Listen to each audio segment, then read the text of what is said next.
Computer Science Videos here today to show you guys in this tutorial 3 different ways to open up a tab on the Find application using a Mac computer. Without further ado, let us start the video. So in this tutorial, you need to have access to a Mac computer, have access to the Find application, which is built into the Mac computer. We can now start the tutorial. Before I start this tutorial, I would like to say that you are more than welcome to subscribe to my channel, Computer Science Videos. As we know, every problem is solved by indirection.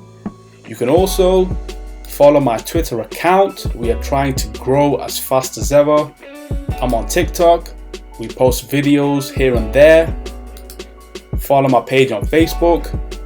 I'm also on Instagram. You are more than welcome to support me on PayPal. Let's now focus on the video. So now let's go all the way to the dock. Go to the Find application. Technique number 1 to open up a tab is go to the top right corner of the Find application where we see the plus sign. This will open up a Finder tab once, twice to create a new tab. Let's now close these tabs. Technique number 2, go to the toolbar on top, go to File, New tab, once, twice.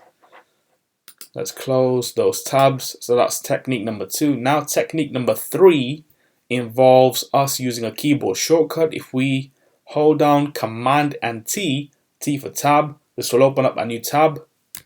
1, 2, 3 tabs open up in the Finder application.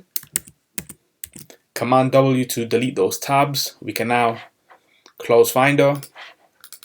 And so that's it for this video. I'll see you guys in my next tutorial.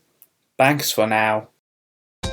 Thank you for making it towards the end of the video. Be sure to subscribe to my channel, Computer Science Videos. Be sure to check out the previous video on screen now, or you can ideally click on the playlist and watch all the journey for Computer Science videos from the start until now.